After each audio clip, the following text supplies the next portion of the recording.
It's a great pleasure to introduce Svetlana Rudenko from FIU, who's going to tell us about solitary waves in KdV, Korteweg-de Vries, equation, stability versus instability and blow. Svetlana? Thank you. And so since we're in Miami, right, like I want to talk about some solitary waves, but then I thought like, okay, I need to make a connection with the water waves. And of course we've seen water waves, but I was just in San Francisco for the joint meeting, and it's the waves, but also with mountains, which we missed right here. You can see them in different places, like in Brazil and Bulgaria, right? But then in Miami, it's a little bit too flat. But you can see. We do. Rio de Janeiro has. Yeah, I mean Rio. No, like, these are hills. Or hills. No, What we do have? yeah. Protrusions out of the water, though. Mountains Well, is- better than what we have in Miami, That's what right? you- No, that's what we don't have that. Like, Oh. I think it's better. But really, so I took this picture, and what you see is this water waves coming in. So I do want to study waves, not necessarily water. So we kind of changed here from the previous talk, but I'll try to keep it a little bit more entertaining so you see where we're going. What it is. And of course, there can be different shapes. There can be some of the which is trying to, well, we'll call trying to form singularity or even wave breaking or some kind of white caps. The story goes back to 1834 when. Solitone. I'm sorry. Solitone. Well, we'll get to those, but right. So John Scott Russell actually he didn't call them solitones, but he called away the translation within one, which is actually very easy for us in Miami to understand because the canals, right? We have tons of canals, so and that would be really easy to demonstrate. So on the horses, he had the barge, and it stopped at some point and generated the wave, and the wave was kept going, and it was keeping the shape for quite a few kilometers or miles, and that was very interesting for him that it did not destroy. So the profile of the shape was kept. The fascination was that that was done in Edinburgh, and 160 or 80 years later, they reproduced. You can see this canal in Harriet-Watt University. We reproduced the wave exactly still stays, but of course now we have more explanations to that. And so the equation looked like this. So the 6 is just for some specific purpose, but it's not really important. So it's a 1D shallow water canal. We'll talk about shallow or deeper a little bit later. So it was discovered by engineer, but first it was really, as in terms of the equation, it was written by Bussinet. So French always want to say that it's actually discovered by Bussinet, but the real name is Korteweg-de Vries by Dutch, because they're the ones who got the equation and then systematically wrote the equation and explained, connected with all of that. Anyway, so well, this is the equation which we write, but so it was forgotten for quite some time, and in '65, Zabusky and Kruskel actually said that, well, okay, so there are these solitary waves exactly in that shape, and they're the ones who invented the term soliton. And then Gardner, Green, Kruskel, and Muir in '67 discovered the this transform, which is called inverse scattering transform, which it basically transforms. You can write that, you can solve it on that side, and then get back and get exact solutions for the KdV equation. And one of the things which you can find that if you take two solitons, then the interaction between them will be really elastic. So they will interact, whatever it does, but then they will go and do everything else. Now, of course, it's not just water waves. There's all kinds of applications. In fact, there's a transport in DNA and in math biology, which I don't know much, but there is some. So maybe there are some connections with it. Anyway. Well, let me tell you another application. There are people who know a lot about this in the building, but they are not around. Oh. There is a fantastic conjecture by Mumford and Novikov, which tells you that, if you consider this equation, you could have these finite zone solutions, which are expressed in the theta functions of opinion varieties. And so the conjecture by Novikov and Mumford is that this is a Jacobian of a curve if and only if the corresponding theta functions do solve the KdV equation. It's proven actually in one direction by Dubov and in the other direction by Zakharov. Okay, so right, and well, okay, so that means that we need to talk more. We need to Well, more, right? Yes, that's what I learned when I was undergrad. Right, but I think that comes, especially KdV, comes exactly from, because it's called completely integrable. It has infinitely many conserved quantities, or what later on was discovered as the Lax pair. And then Murray in 60, he found that actually if you write it not p equals 2, but p equals 3, which is called modified equation, then they're actually the same, and they're both integrable, and so. Yeah, but that's indeed. So this Lax pair gives you the spectral curve, and the spectral curve gives this theta function. Exactly. So one thing is, of course, as the mathematicians, or just we will come to the question: what if p is not just 2 and 3 and becomes non-integrable? And I'll show why it's interesting. But then there's another thing is that this complete integrability comes. It needs a requirement on the initial data to be like in L2 and L1, or there's a Padilla condition where there has to be certain decay.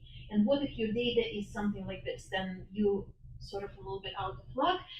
And one thing which we did a couple of summers ago was one of the undergrad, but now she's a grad student at FIU. She's a fantastic student. So she tried like 1 over x, which is actually quite difficult, and you cannot do it with Fourier transform. We used the rational function transform in the computation. So she showed that actually it will converge to the soliton, but it's a slow decay, so it's something which is different. But okay, so as a mathematician, we're looking for different powers p, and that will be called generalized KdV 4, 5, 6. But typically it's considered as the integer, but it doesn't have to be an integer. Of course, if it's odd, then we can write it like this. But then just recently I found that there's a Chamel's equation where you use 1/2 power. So we would have to write this absolute value.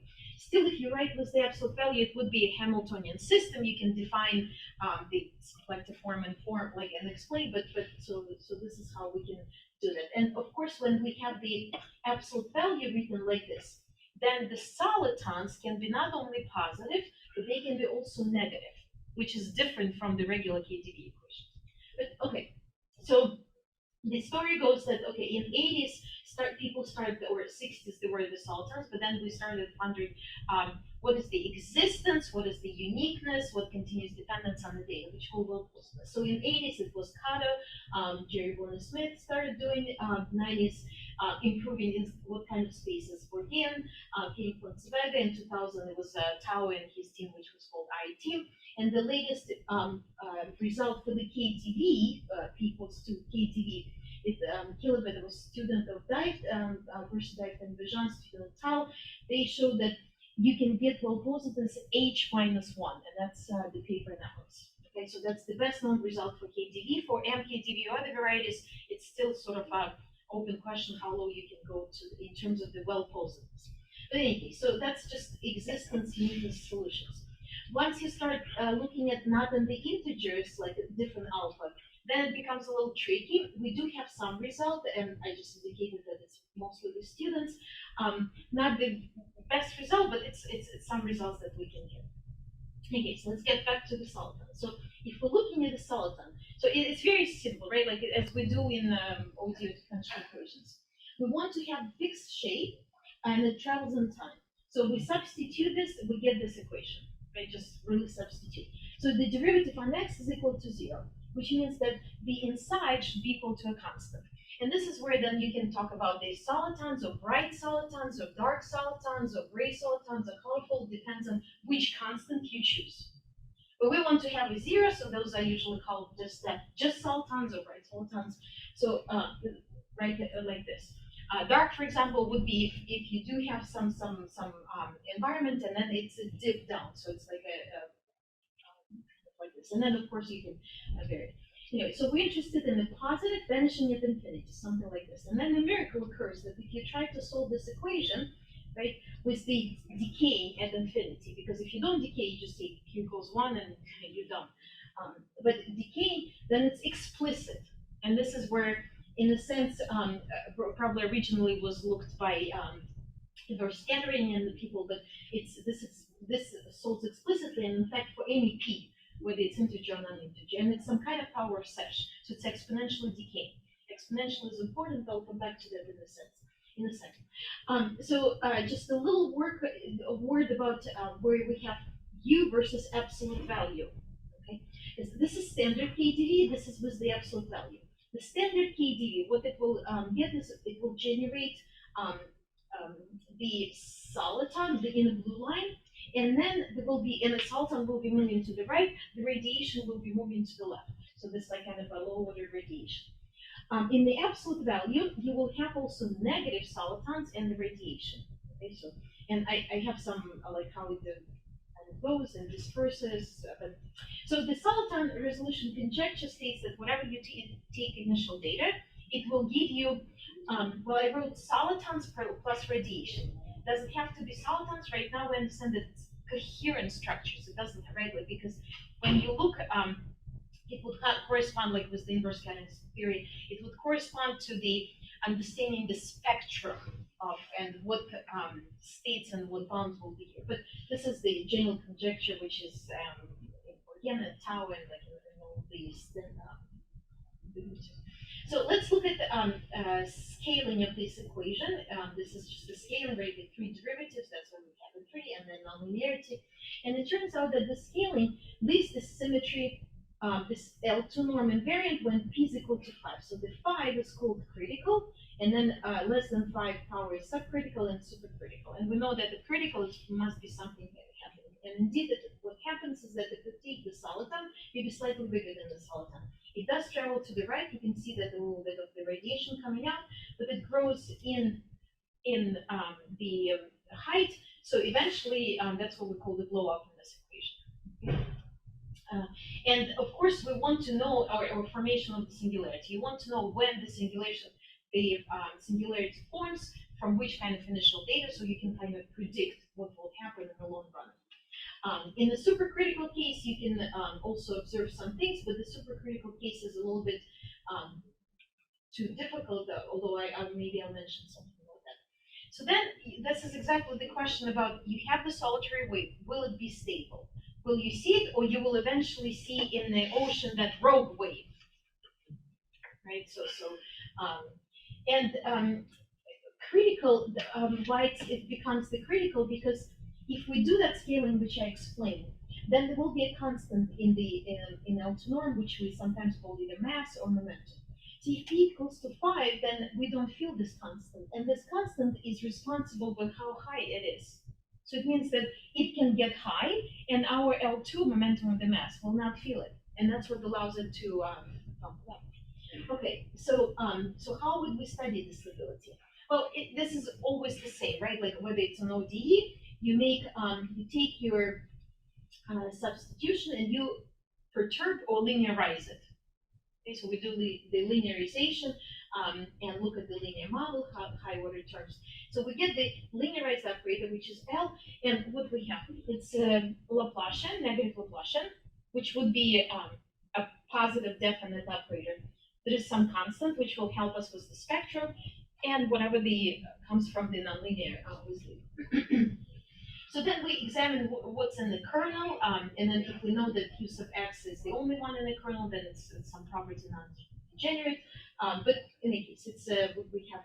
And then we'll look also at the scaling generator, which will give us different types of stability. So mathematically, it's not just stable, we'll specify which one's stability. So this one is called spectral stability, and sometimes it goes by Vakitov-Kolokov criteria, but basically it just looks that if you take the linearized operator and project onto the good directions, so that Q was a bad direction, like and project away, then it has to be positive definite. That's all it says.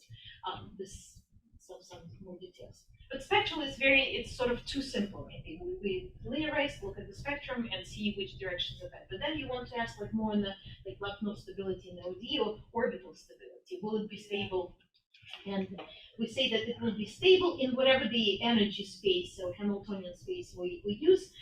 If this means that if we start close, U sub delta means that it's a tube around the soliton. If we start close to the soliton, then we'll stay there for all the time. Maybe it will be slightly bigger, but it stays all the time. Of course, for the Korteweg-de Vries equation of this KdV-type, there has to be scaling incorporated because we have to allow the scale, and there can be some shift. But orbital stability sometimes is not enough. It's good to have, and that's what usually people try to prove.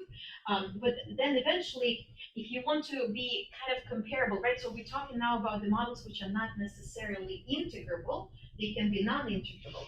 In the integrable, we can use this inverse scattering theory, and then like basically write the asymptotic solutions or expansion completely. In this case, we can. But we at least want to get, maybe it's possible to get asymptotic stability, which means we can precisely say what is the location of that soliton and what is the speed which it's going with. Okay.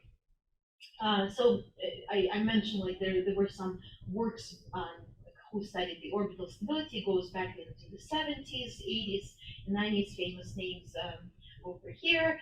But asymptotic stability is really just like really a few, because it's very difficult. It's difficult. And then this is for p greater than 5, for p less than 5, so subcritical, supercritical. But when it comes to the critical case, which I showed you, then it is very difficult. The first progress was by the French people Martel and Merle in 2000 to obtain some kind of classification like Liouville theorem. Sort of like the Liouville theorem we teach the in complex analysis, right? Like if it's entire and bounded, then there will be nothing else but a constant. So that will be the same. If you stay close to the soliton, you bound in some case, then you will be nothing but the soliton itself. So so there have been some works here. There were some also numerical simulations. Actually, sometimes when I think about the simulations which were done in 80s and 90s, at that time when we really didn't have much of the computers, but how much stuff they could get, it's actually really amazing. But still, we have also some simulations, for example, in the supercritical cases, and we find that the profiles, remember that John Scott Russell, which was in a canal with the horses, which was, and the profile was a sash, which is very symmetric and nice. In this case, in the supercritical case, the profiles will not be, but we can only get this so far numerically. We can, we have a conjecture also how these profiles should be done and which equation it should solve, how it would look, but this is a very difficult equation to analyze. It's similar to some of the cases, for example, in the supercritical Schrodinger equation, like 3D NLS, etc. But there's some stuff. Now I want to go from 1D, let's get into 3D, and I'll show you how KdV appears somewhere else. So in 72, and those who can read Russian, and I'm not pointing into some of that, well, anyway, so there is a work which says about three-dimensional solitons, right? So it was Zakharov-Kuznetsov, they wrote the equation showing that so now it's not water waves, it's this ionic-acoustic waves and some magnetized plasma. But what happens, so let me skip this first slide. Basically, if we replace two derivatives with the Laplacian, then that's exactly what it is. So it's just generalization of KdV to the 3D. But the beauty of this one is that there is x, right? So three derivatives we generalize the 2, and this one stays the same, so it's still x direction. So the waves will travel only in x direction, no matter whether we're 2 dimensions, 3 dimensions. There are also works by other people who are showing that it can be considered as water waves in long directional on a film or water. So there are some applications in other dimensions as well. So, but if we look at this equation in n dimensions, again, we're asking what can we say about the solitary waves? Can we do orbital stability, which was done by Amdegard, asymptotic stability? And that has been a really interesting question, because in 2D, in 2014, there's 4 people, they were able to prove it, adapting the 1D work. But for 3D, for actual what we want to prove, that result doesn't extend. And there was not a good bilinear form, so they couldn't show like this Kalov, for example, or they couldn't use the spectral properties, they just didn't work, although some specify, or how to choose the orthogonality condition. So all those things will fail. However, and also there was no local low posedness time in the finite energy. Anyway, we found a new approach, and we do have a result which appeared just in December of 2023 in the American Journal of Math. And this is the result. Well, it still says to appear. It actually appeared. We put it on archive in 2020, but it took this many years to write probably pandemic review and then stuff. So in early 23, we were told that okay, it's accepted and it will appear, and then another year until it appeared. But anyway, so there is a result saying that in 3D, in this Zakharov-Kuznetsov equation, which is KdV generalized to the 3D, the solitary waves, if you perturb it, they will be stable and they will be asymptotically stable. We can find exactly characterization what it should be, but there's this blue pi over 3, and I want to comment about this. But before I comment, let me explain how it happens. So this is 0. Imagine that this is and I'll show you the pictures. So this is where the soliton will be traveling, right? And everywhere else it will be this decay. There's nothing, but there will be this kind of opening where we don't have any decay. Okay, so I'll explain what happens. So if you look here, I'm going to show you how this generation of the waves going. Okay, so it expands and it expands and it expands, but you can see that it expands at a specific angle, right? So if I go backwards, we can see this again. So it expands and expands. And here's the 3D where I suppressed one of the directions, so we could see. So you see that this stuff starts coming out, but it only at a specific angle. This will be called the angle of radiation, and we proved what it should be. So that's actually interesting. I mentioned what the main ingredients, like we have to do some all kinds of treatment. Radiation, regularity boost, the conic monotonicity, we developed the local low posedness, and then some kind of Liouville theorem, spectral properties, so we did it. Now, if we look at the 2D, and again, we're taking the soliton and it's moving, but you can see that there's this radiation coming out because it's done on a periodic domain. There's a little bit of coming out over here, you can see, but there is this section which is a little strange section, but that's what it. So here I'm showing that if we take a critical case, then we can show that there is an instability of solitons which actually goes into the blow up. And this is a little bit different. If you're familiar with Schrödinger equation, for example, then it's very easy to show that there will be singularities in Schrödinger equation. In what dimension?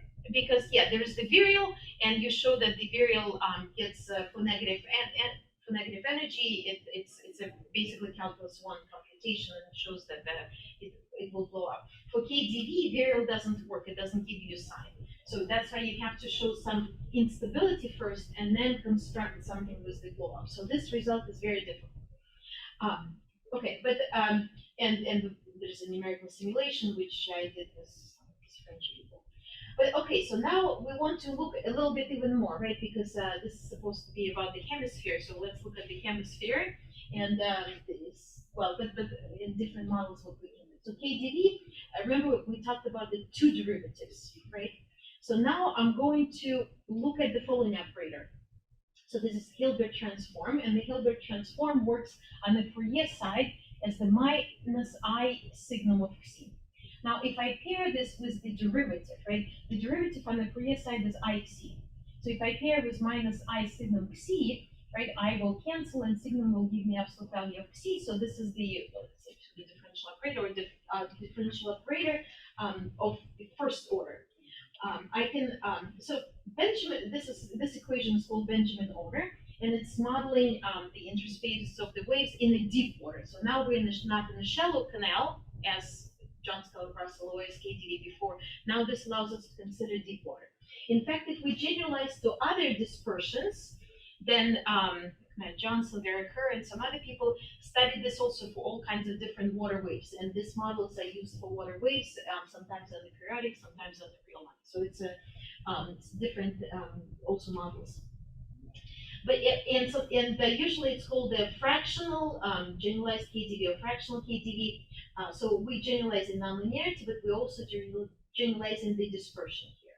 again, we can look at the traveling waves, but there's the equation where the profiles, so remember the profile was a sesh, but now the profiles are a bit different. They are called non-local, and until the paper by Frank and Lensman, also in Annals in 2013, we didn't know that those were unique, because that's a hard problem. But this is done. Now the ground states, or the profiles for these equations, are not exponential decaying anymore. They are polynomial in decaying, right? But this is different because, for example, for the Benjamin-Ono, which I mentioned, dimension 1, beta is 1, this decays as 1 over x squared. So if we want to look at, and it turns out that Benjamin-Ono is integrable, but if we want to look at the spectral theory, 1 over x squared decay is it's not nice decay, right? Or if we try to integrate or do it some differentiation, then this becomes a bit more delicate. So that's one, the fractional generalized KdV. Later on, so I had a postdoc from, he did actually his PhD in IMPA, talking about all Americas. And then he did a postdoc, so PhD in IMPA with Philippe Linares, and then he came and did postdoc with me. And so we thought that, okay, so Benjamin-Ono is really good. Yes. So, but as with the KdV and Zakharov-Kuznetsov, it can be generalized to the higher dimensional Benjamin-Ono, right? So we can do it in the 2D. And we were so happy, we called it HBO, trying to make a pun that this is what we watch now, HBO, right? Like this is our HBO. So, and we wrote a paper on stability and stability of this equation, and then in one of the talks, I was told that, well, this is not the HBO, it's actually an equation which was invented by Victor Shrira.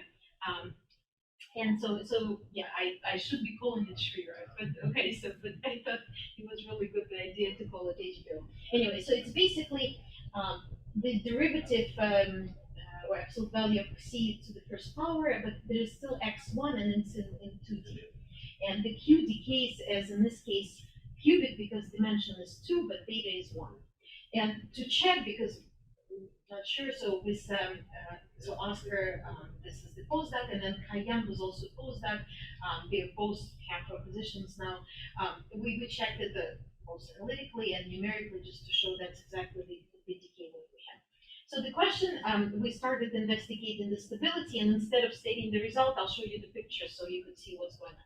So if we start a little bit less than the Q, 0.9 Q, then it propagates, it gives a little bit of radiation, as I was showing, but then it basically stays as a soliton, and so nothing happens. We even tried to do, remember I said that in KdV, when there are two waves and when they intersect the solitons, it's elastic, they emerge and they still keep the same shape, the same speeds as before. In this case, that will not be quite the case. So we take a small one and a big one.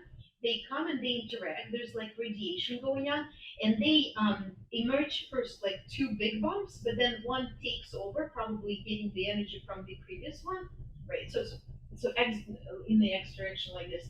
But then the small one starts losing all this mass and disappears. Okay, so it's a non-elastic interaction. So showing that the model is not integrable. Yeah, but if you take, we can, so before we could, so if the solitons are going this direction, so that's why we took a smaller, big one.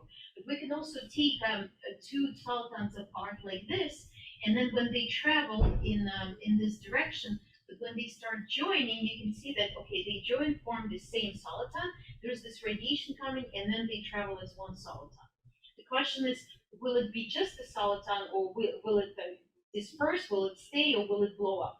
And I'll answer this in the moment, but this is a really even computational. This is a hard problem, but they can join. So just a nonetheless.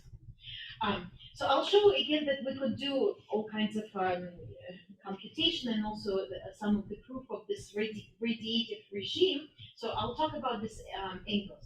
No matter what initial condition you take, we'll always have this radiative regime, and we already observed this and proved it in the Zakharov-Kuznetsov equation.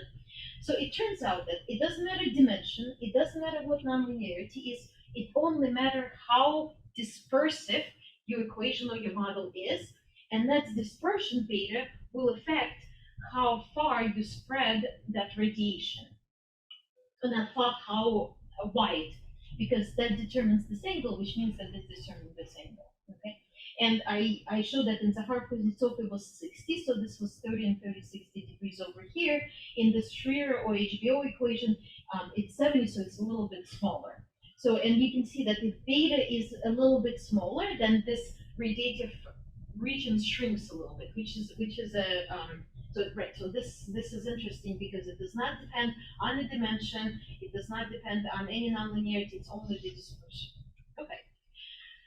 For the fractional KdV, again with Oscar, we were able also to prove some stability and stability, and there's some hardcore analysis involved here to into differential operator and strategies. But this instability follows, if we take again like 1.1, a little bit more than the soliton, then it will develop into the blow up. Okay, and the question is, well, can we prove it? Because that's a little bit more difficult to explain. We can see that there will be a profile of the solid, but this is too difficult. This is 2D. Let's go back to the 1D and see what can we say about the fractional Benjamin-Ono, about Benjamin-Ono equation. So the Benjamin-Ono equation, in this case, the one which is L2 critical, is with the power 2, and they have been some well-posedness studied, solitary weight, there's some work. One of the recent work where they tried to construct a blow-up of singularity was by Martel and Pilot in 17. They showed that if you start with certain data, with these parameters, then you can construct a blow-up, but this is unstable, so physically not relevant. Okay, we want something which is even numerically you can see, or which would be visible. So we do, at least first we do the numerical confirmation. This is my colleague in FIU, and Karyan was a postdoc, and now he has a faculty position somewhere else. So right, so we did, and we confirmed that there would be a blow up, or there's a threshold, but the question is what it is, and can you prove it? So this is our result, which we're about to post on archive. So that's what this is our news result, is that if we take and this is like really the first result in a fractional critical setting, that if you take solution which is negative energy, the mass slightly more than the mass of the soliton, it will blow up. So the existence of the blow up is, now we proved this. It is difficult because of the decay of the solitons, because it's 1 over x squared. So when you integrate, you become 1 over x, which is not even like an L1 integrable. So we have to deal with the decay, some of the Liouville theorems, how to classify, and of course the spectral properties. This is like a pain because that's a not really well-known subject, and we use even some of the numerically assisted proof to get the spectral conditions. But this is the newest result. But right, so we think that this the blow-up profile will be exactly the Q, but that's still in investigations. And I think at this point I will stop, and I will say happy birthday, Steve, and thank you for inviting me here. And Thank you.